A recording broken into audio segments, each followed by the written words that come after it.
All right, Debbie, do you know what fake talking is? I think we're about to find out. That's right. We got Dr. John R. Stoker here, and you're going to talk about fake talk and how we can overcome it. But first, we have to define what is fake talk. Fake talk would be any conversation that a person holds that doesn't get results. So we hold these conversations, right, and we think things will go the way we think they will, and then they don't. So that tells you that you've engaged in fake talk. So fake talk could be vague, could be unclear, could be disingenuous, or it could be an out and outright lie. Now, are you always looking for real conversation? No, I mean, we could sit and just chit-chat like we're doing today. Because I'm pretty sure nobody's ever had a real conversation about the Kardashians, but still people love to talk about them all the time. That's right. Right. Now, okay, so what made you think, you know what, I'm going to write a book on this? People need to understand why this will benefit them. Well, my background is in leadership development. And everywhere I've gone the last, I guess, 20 years, people keep saying, you know, we avoid talking about what matters most. And so I thought, you know, we ought to do this. Now, there are a lot of other books, I think, on conversations, but they kind of don't deal with it completely. They'll talk about the words to use, they'll talk about the phrasing or the process for holding that conversation, but there's so many more things that are involved in fake talk. Why do you think most people avoid real conversation? Because it's embarrassing? They don't want to know the answer? It could be. It could all. I think, at least in a business setting, people are often afraid of the consequences that may come to them if they really talked about what was important to them. All right. So give us a few examples. So in a couple of chapters, it's what keeps you up at night. So the principle there for me is that whatever causes your stress is really what you need to work on to be successful. So if there are those things that you're kind of thinking, like, let's say you overran the budget for Christmas, and you just don't want to tell your husband. So you're rolling back and forth at night going, oh, do I really tell him I went over the budget by $2,000?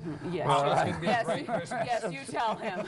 He will know once he looks under that tree. Right, but then you have to have a conversation about it. Well, if you had a conversation before about it and said, look, we'll only spend this amount this year for the kids, and that's what you agreed upon, and then you violated it, then there was a disconnect obvious in the conversation that you held. So you engaged in fake talk. He thought he was setting a rule, she thought it was a suggestion. That's right, and away you go. Okay, do you ruin everything by being you?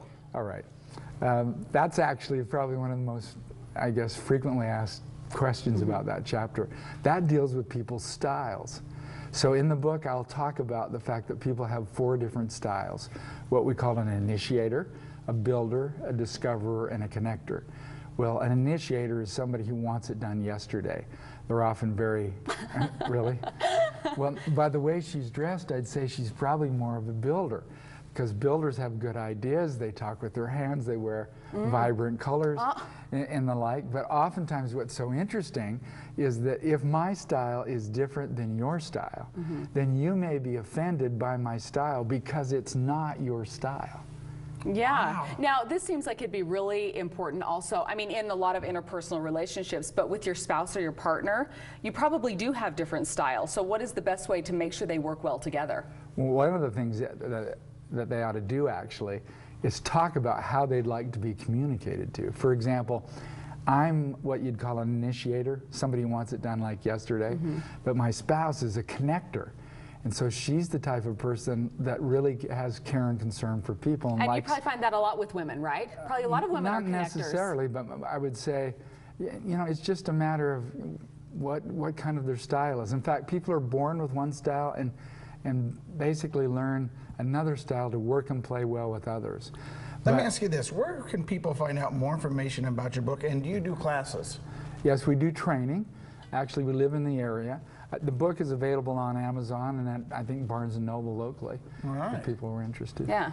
What's it called again? Yeah, Overcoming Fake Talk, How to Hold Real Conversations That Create Respect, Build Relationships, and Get Results. And just one final question. What style are the most successful people that you found? Is there one common denominator?